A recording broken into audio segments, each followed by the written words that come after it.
Halo, assalamualaikum. Bertemu kembali. Pada video kali ini kita akan belajar mengenai manfaat proklamasi kemerdekaan bagi kesejahteraan rakyat. Dan juga nanti kita akan belajar mengenai usaha-usaha pemerintah Republik Indonesia pada awal masa kemerdekaan untuk kesejahteraan rakyat Indonesia. Materi ini merupakan materi IPS kelas 6, tema 2, subtema 3, pembelajaran 1 dan 5. Nah, kalian boleh menyiapkan buku tema 2 kalian, kemudian dibuka halaman 106. Di sana ada beberapa kegiatan, mengamati dan menjawab pertanyaan. Sebelum menjawab pertanyaan, kamu bisa menyaksikan video ini. Setelah proklamasi kemerdekaan, bangsa Indonesia menjadi bangsa yang merdeka. Merdeka dari segala bentuk penjajahan. Setiap warga negara berhak untuk menikmati kemerdekaan tersebut, namun berkewajiban pula untuk menjaga kemerdekaan. Kemerdekaan yang diraih dapat mewujudkan rakyat yang makmur dan sejahtera karena mereka bebas untuk berkarya dan menambah wawasannya.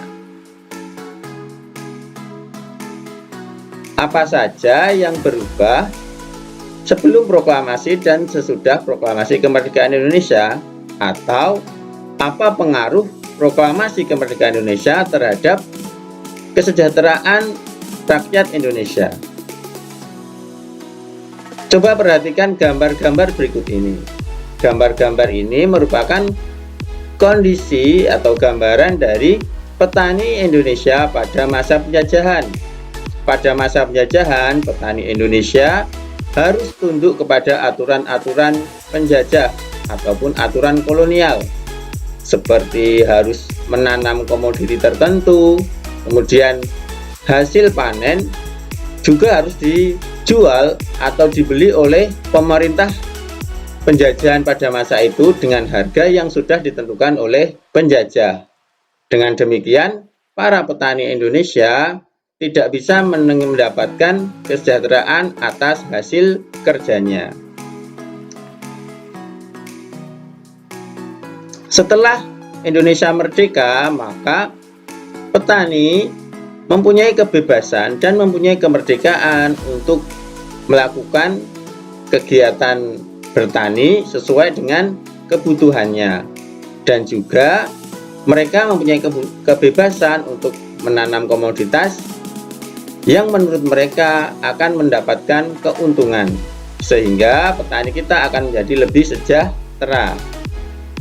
Selain itu, dengan kemerdekaan maka pemerintah Indonesia dapat memberikan bantuan kepada petani, bantuan pupuk, bantuan alat-alat, sehingga hasil pertanian akan menjadi lebih baik dan tentu saja mensejahterakan petani serta rakyat Indonesia secara umum. Kemudian, bagaimana dengan para pedagang?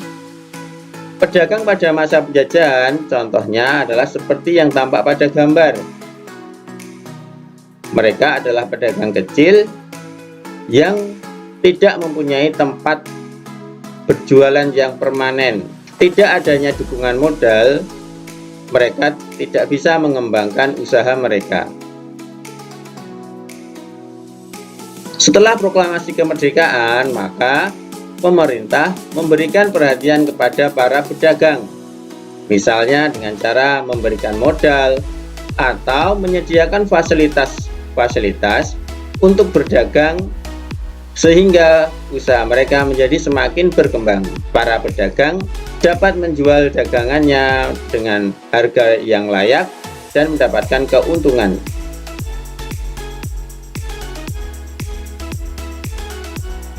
Kehidupan pelajar pada masa penjajahan seperti tampak pada gambar hanya dinikmati oleh kalangan tertentu. Anak-anak Indonesia yang dapat bersekolah adalah anak-anak keturunan bangsawan. Itu pun pendidikan mereka dibedakan dengan anak-anak keturunan penjajah. Jadi tidak semua rakyat Indonesia dapat mendapatkan pendidikan.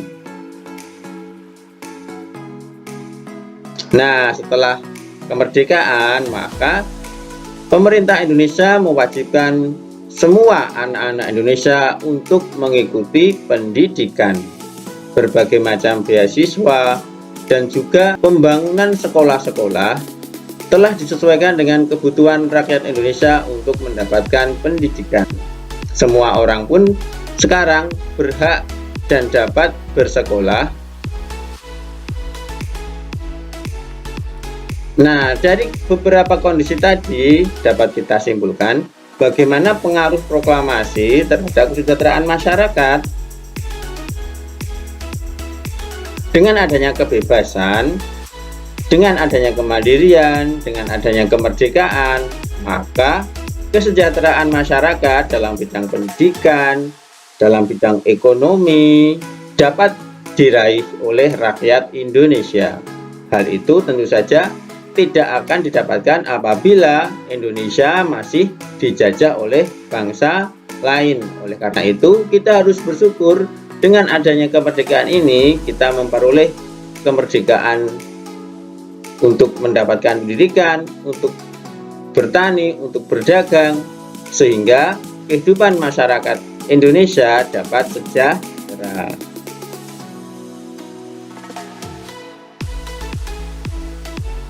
Pada awal kemerdekaan, bangsa Indonesia masih berupaya untuk meningkatkan kesejahteraan rakyat.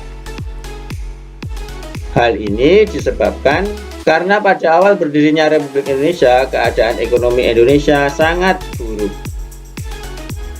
Hal ini disebabkan antara lain harga barang-barang yang mahal akibat invasi dan adanya blokade ekonomi oleh Belanda.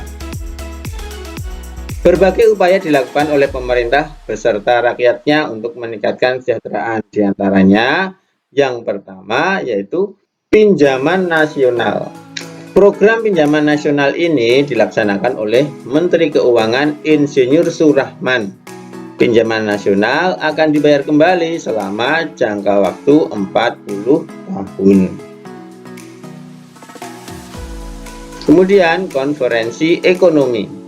Konferensi ini dihadiri oleh para cendekiawan, para gubernur, para pejabat lainnya yang bertanggung jawab langsung mengenai masalah ekonomi di Jawa. Konferensi ini dipimpin oleh Menteri Kemakmuran Insinyur Darmawan Mangunkusumo. Tujuan konferensi ini untuk memperoleh kesepakatan yang bulat dalam menanggulangi masalah-masalah ekonomi yang mendesak seperti masalah distribusi, produksi, dan administrasi. Kemudian pembentukan Badan Perancang Ekonomi. Pembentukan badan ini atas inisiatif Menteri Kemakmuran Ter-Ake Gani. Badan ini merupakan badan tetap yang bertugas membuat rencana pembangunan ekonomi untuk jangka waktu 2 sampai 3 tahun. Kemudian ada rencana Kasimo. Program ini disusun oleh Menteri Urusan Bahan Makanan I.J. Kasimo. Program ini berupa rencana produksi 3 tahun 1948 sampai 1950 mengenai usaha swasembada pangan dengan beberapa petunjuk pelaksanaan yang praktis. Untuk meningkatkan produksi bahan pangan dalam program ini, Kasimo menyarankan agar menanami tanah-tanah kosong di Sumatera, kemudian melakukan intensifikasi di Jawa, kemudian mencegah penyembelihan hewan-hewan yang berperan penting bagi produksi pangan, kemudian pembentukan bentuk-bentuk bibit, dan juga melaksanakan transmigrasi. Kemudian ada Persatuan Tenaga Ekonomi. Organisasi yang dipimpin oleh PR Mautik ini bertujuan untuk menggiatkan kembali partisipasi pengusaha swasta. Dengan dibentuknya PTE juga diharapkan dapat melenyapkan individualisasi di kalangan organisasi pedagang sehingga dapat memperkokoh ketahanan ekonomi bangsa Indonesia. Nah, itulah tadi usaha-usaha pemerintah dalam menghadapi masalah-masalah ekonomi pada masa awal kemerdekaan.